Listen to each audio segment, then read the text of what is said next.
আমরা মনে করি যে নির্বাচনের মাধ্যমে গণতান্ত্রিক পদ্ধতিতে যদি সব লেয়ারের কমিটি গঠন হয়, এমনকি একদম শীর্ষ পর্যায় পর্যন্ত, দলের প্রধান পর্যন্ত, তাহলে সেটা গণতন্ত্র উত্তরণের জন্য দলের মধ্যে প্র্যাকটিস থাকলে তার প্রভাব রাষ্ট্রে। যে বাস্তবতার কথা আপনি বলছেন, সেই বাস্তবতা থেকে আমরা কতটা দূরে? আমরা অনেকখানি দূরে।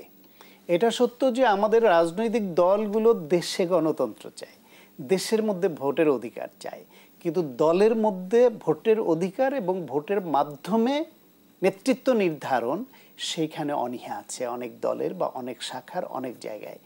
সেখান থেকে উঠে আসার চেষ্টা হচ্ছে। আপনাকে ইতিপূর্বে আমি একটা সহযোগী সংগঠনের ড্যাবের নির্বাচনের উদাহরণ দিয়েছি, এবং বিএনপিতে এটা আলোচনা হচ্ছে ভবিষ্যতে তারা বিভিন্ন সংগঠনে, বিভিন্ন অঙ্গ সংগঠন, বিভিন্ন জায়গায় ভোটের মাধ্যমে, কাউন্সিলের মাধ্যমেই নেতৃত্ব নির্বাচনের দিকে যাবে।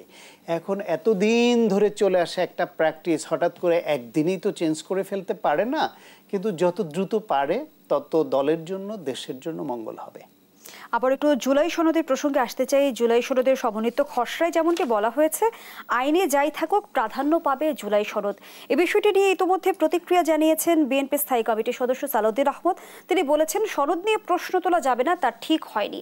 আমি প্রশ্ন রাখতে চাই, তাহলে কি জুলাই সনদ সবকিছুর ঊর্ধ্বে? সংবিধান, আইনে যাই থাকুক প্রাধান্য পাবে জুলাই সনদ, এমনটি বলা হচ্ছে। শোনেন, প্রশ্ন তোলা যাবে না বললেই কি প্রশ্নের ঊর্ধ্বে সব থাকে? মোস্তাক ইন্ডেমনিটি করেছিল, সে ইন্ডেমনিটি কি টিকেছে? তারপরে এই আওয়ামী লীগ শেখ মুজিবুর রহমানের পরিবারের সুরক্ষা আইন আরও কি সব হাবিজাবি ঢুকিয়ে বলেছিল এটা পরিবর্তনযোগ্য না। সেই সংবিধান কি আছে? সেটা মেনে চলছে এখন এই দেশ? বা ভবিষ্যতে যেই সংবিধানের যেই সংস্কার হবে ওগুলা কিছু থাকবে? তাদের কোনো ইন্ডেমনিটি, কেউ এখানে হাত দিতে পারবে না, আদালত হাত দিতে পারবে না, সংসদের বাইরে কারো এখানে এখতিয়ার নাই। তো সেই সব কোনো কিছু কি টিকলো শেষ পর্যন্ত?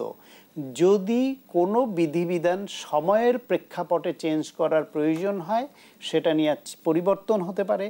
যদি রাষ্ট্রের জনগণের বা জনগণের প্রতিনিধিদের কোনো ইস্যু নিয়ে প্রশ্ন তোলার সুযোগ হয় বা মনে করে তোলা দরকার, সেটাও তারা তুলবে।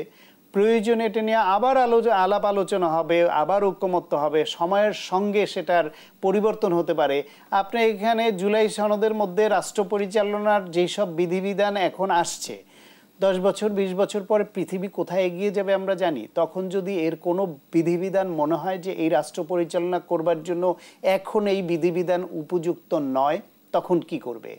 এখন নির্বাচন কমিশন বা এই যে তত্ত্বাবধায়ক সরকার ব্যবস্থা আছে, এখনো যদি মনে হয় যে না, রাজনীতিবিদরা তত্ত্বাবধায়কদের একে অপরের প্রতি যে অনাস্থা ছিল, সে অনাস্থা থেকে সবাই উঠে আসতে পেরেছে। যদি কখনো মনে হয় যে অন্যান্য বিধি ব্যবস্থা পরিবর্তনের ফলে দলীয় সরকারের অধীনে নির্বাচন হলেও সেখানে হস্তক্ষেপের সুযোগ আর থাকছে না, যেটা পৃথিবীর অন্যান্য দেশে হয়, সেই রকম ব্যবস্থা আসলে এই তত্ত্বাবধায়ক সরকার কি বাতিল হতে পারে না? আপনি কি মনে করেন 100 বছর 1000 বছর ধরে এই তত্ত্বাবধায়ক সরকারই থাকতেই হবে বা থাকবে?